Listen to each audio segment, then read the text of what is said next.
Let me start by saying that this story isn't really mine, but it's more about my sister. However, I was there when everything happened, and it still gives me the creeps to this day. Our family lived in a small town in England where nothing much ever happens. We'd been living there since I was just 3 years old, and honestly, nothing bad had ever occurred to us. This whole incident took place about 2 years ago when my sister was about to turn 18. She had just finished sixth form and was getting ready for university. The school decided to throw a party in town to celebrate the students and all that. Now, bear in mind, the town was just a quick 5-minute walk away from our house down a dead-end street. So that evening, around 7 o'clock, my sister and her friends set off for this party, and everything seemed perfectly fine. I took some pictures and off they went. My sister had told me that our mom had said she'd meet her halfway after the party, as it was supposed to end around 11:30. Me, being a bored 15-year-old, thought I'd tag along for a night walk. So we had our plans all set. When the time came, my mom and I left the house, and I tried to call my sister to let her know we were on our way, but her phone kept going straight to voicemail. I figured her phone must have died. We walked about 3 minutes down the road when we spotted my sister walking towards us. My mom suddenly asks, "What's she doing?" And I replied, "Aren't we supposed to meet her halfway?" My mom gave me this puzzled look and said, "No, I told her we'd pick her up." That's when I realized one of them had misunderstood the plan. But then my mom starts shouting and screaming down the road, and I thought, what on earth is happening? It took me a moment to realize that she wasn't yelling at my sister. There was a guy, nearly 5 feet behind her, stopping at the end of the road. He was tall, dressed in all black, and my heart raced as I realized my sister was being followed from the party. My sister, in a panic, was rushing toward us, and my mom was confronting this guy, yelling things like, "You better not be following my daughter." The guy was clearly taken aback by my mom's fury, and the fact that we were here to meet my sister, not just random pedestrians. Now let me tell you, my mom can be downright scary when she's angry, and this time was no exception. She's storming toward the guy, yelling, "You creepy bastard, don't you dare follow my daughter." The guy, he looked shocked and took off around the corner with my mom in hot pursuit. My sister came straight to me, clearly scared out of her wits. She had noticed the guy following her, and who knows what could have happened that night if my mom and I hadn't come to meet her. I was utterly shocked, lost for words. Both of us stood there in silence, watching my furious mother storm back toward us, red-faced and ready to take on anyone. My mom turned to me and demanded I call the police because she didn't have her phone on her.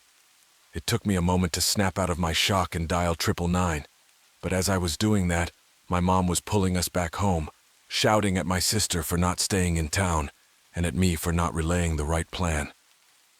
The police picked up, and my mom grabbed the phone from me, giving them an earful about what had just happened. The guy had managed to escape, and the police assured us they'd get to us ASAP.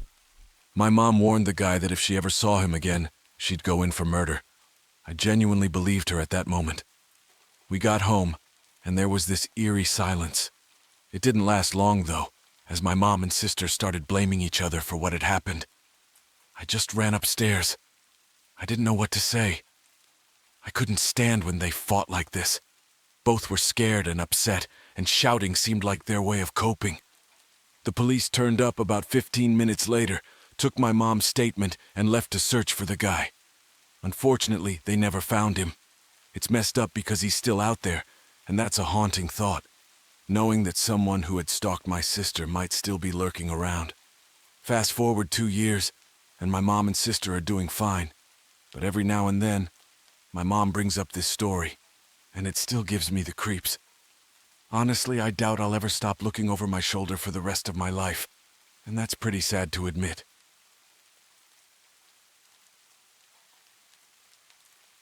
When I was an undergraduate at the University of Hawaii, I was a freshman. Back then, I was really trying to break out of my shell and become my own person. See, I had a pretty controlling mother who always seemed to blame others when things went wrong, and I was naturally quite reserved. I'd had my fair share of creepy encounters since I was 12. I guess I was taught to be cautious, But this one incident at the university still gives me chills. I was on a bus one day, and I noticed this older white man, maybe in his mid-40s to early 50s. He had an athletic build, stood about 6 feet tall, and was wearing a baseball cap, sunglasses, khaki shorts, and a polo shirt. Now, I wasn't entirely comfortable with the way he was staring at me. But honestly, it wasn't that unusual. You see, I'm of mixed ethnicity, Japanese and white, and I often got looks from older men who found that exotic, or maybe they were just checking me out. I was dressed casually in t-shirts and jeans, like always. The weird part was that this man stared at me non-stop for about 20 minutes.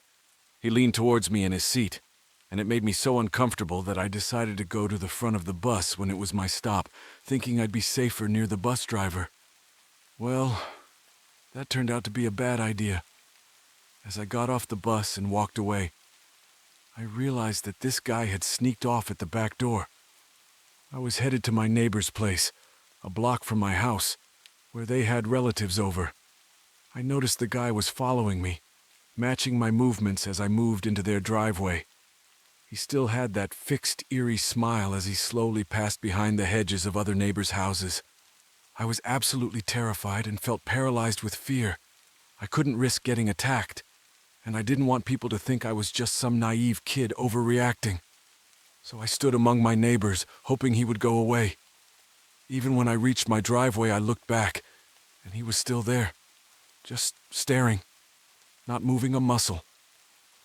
Then, about a week later, my university sent out a security alert that sent shivers down my spine. It was about an older white man who had stalked 2 foreign freshman female students, much like me, to their shared apartment. That's when it hit me that maybe he'd been targeting me because of my ethnicity. I was his type of prey, and it still freaks me out when I think about it.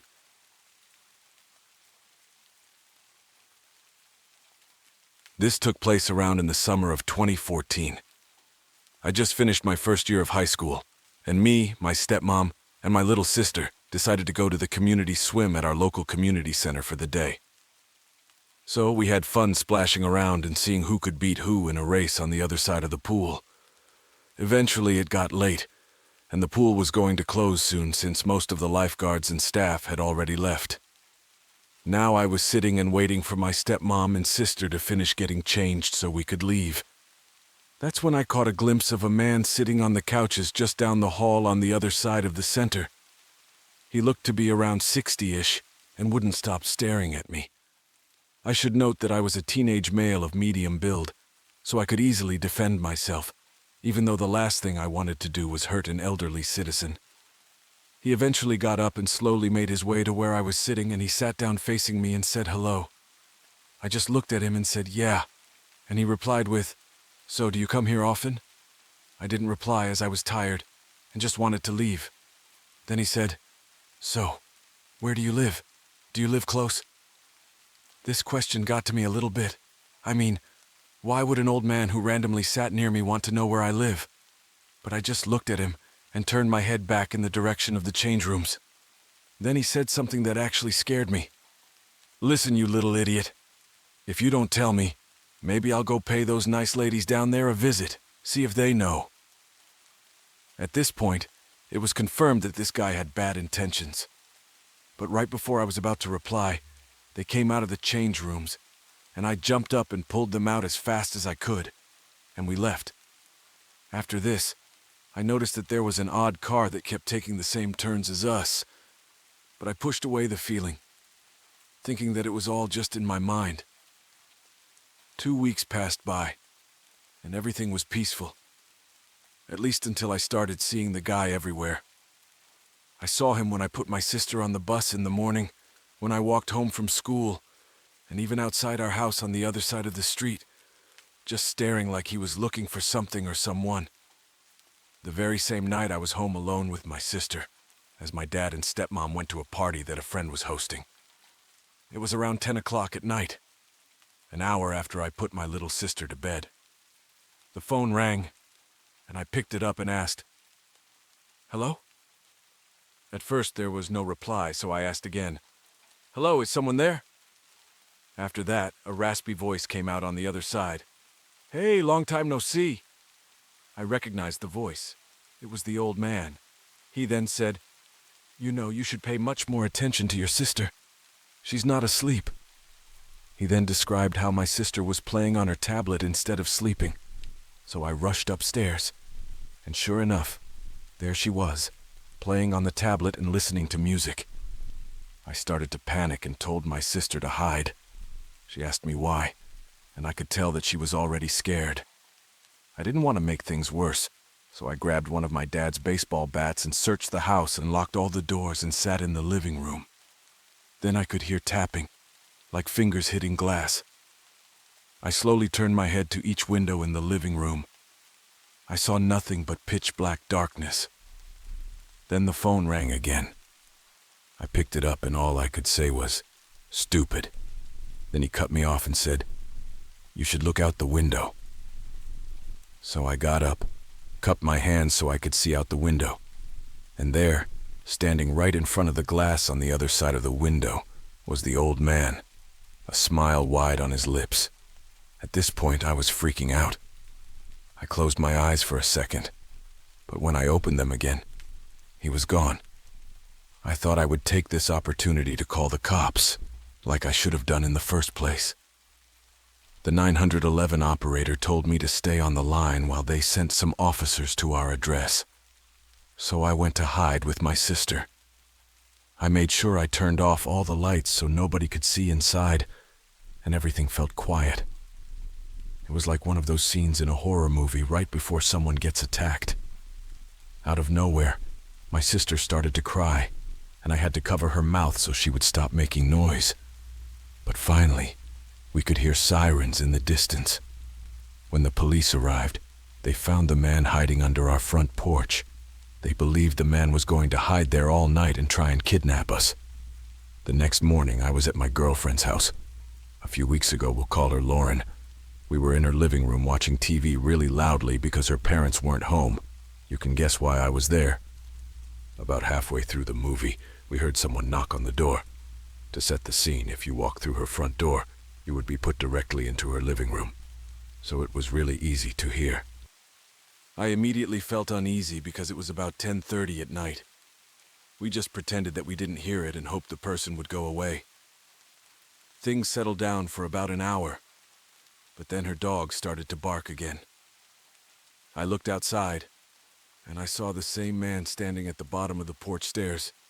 I told Lauren to call the police, and I went into the kitchen to grab a knife. I went out onto the porch and stood about 10 feet away from this guy. For reference, I'm about 5'9". I'm a 17-year-old boy, and he was at least 6 inches taller and looked to be in about his 40s. He smiled at me and then proceeded to run back into the woods. I went back inside, and Lauren was on the phone with the police. They came quickly and searched the area, but there wasn't enough evidence to put him in prison. Holy shit. I don't even want to imagine what he would have done to me and Lauren if the police hadn't got there when they did. The scariest part of all of this was the smile that I saw on his face when we looked at each other on the porch.